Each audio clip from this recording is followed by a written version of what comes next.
Aturan urusan mesyuarat dan usul-usul. Sila.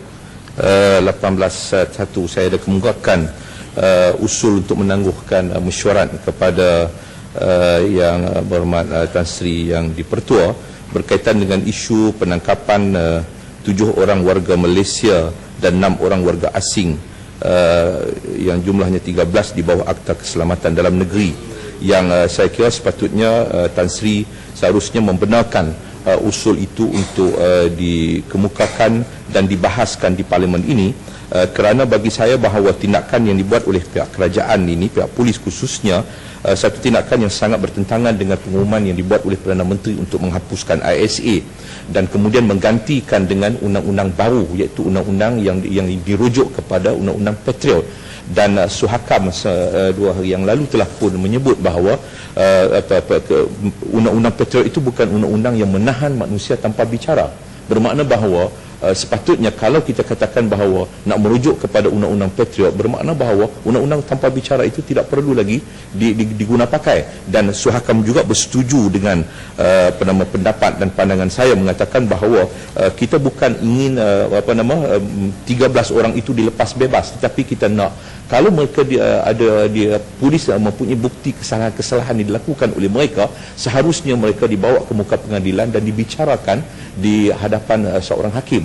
Jadi sepatutnya itu bagi saya bahawa dengan penangkapan ataupun penahanan ini menunjukkan bahawa kerajaan tidak menunjukkan ketulusan mereka untuk menghapuskan ISA yang berhormat untuk menghapuskan undang-undang tanpa bicara dalam negara kita. Jadi saya minta kalau boleh yang berhormat Tan Sri, bahawa yang berhormat mengatakan bahawa kerana masih ada peruntukan dalam undang-undang, tetapi isu dia bukan peruntukan undang-undang, tetapi isu dia ialah apa kesalahan dalam KDN nanti saya ingat pokok senar boleh bawa. Tan Sri, kalau pokok senar boleh membawa perkara ni, saya pun nak bawa juga tindakan polis. Itu wajar.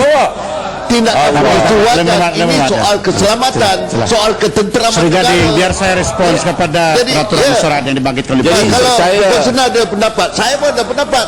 Ini soal keselamatan, ketenteraman.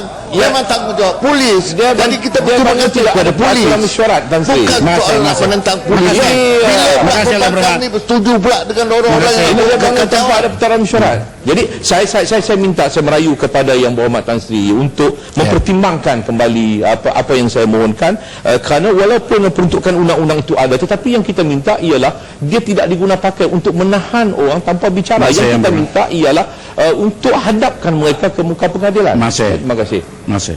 Masih ada yang berhormat, saya ingatkan kembali bahawa sebarang keputusan yang saya buat atau timbalan-timbalan saya telah dipikirkan dengan sedalam-dalam.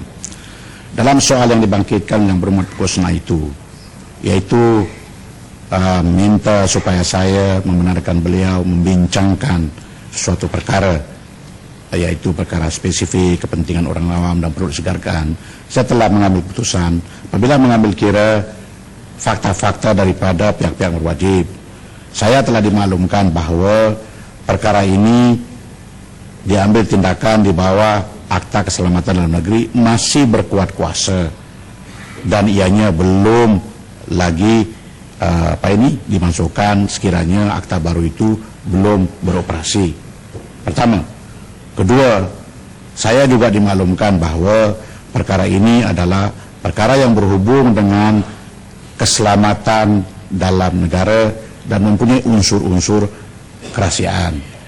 Jadi saya juga dimaklumkan bahawa kalau pihak-pihak yang ingin tahu secara mendalam mengenai dengan perkara ini, hubungi Kementerian Dalam Negeri, kerana pihak menteri pun telah menjemput Presiden Suhakam untuk berhubung dengan beliau mengenai dengan soal ini kalau mau tahu secara terperinci, tetapi tidak boleh dibincangkan secara umum. Jadi itu sebab kenapa saya menolak yang berhormat atas dasar keselamatan dalam negeri dan kerahasiaan.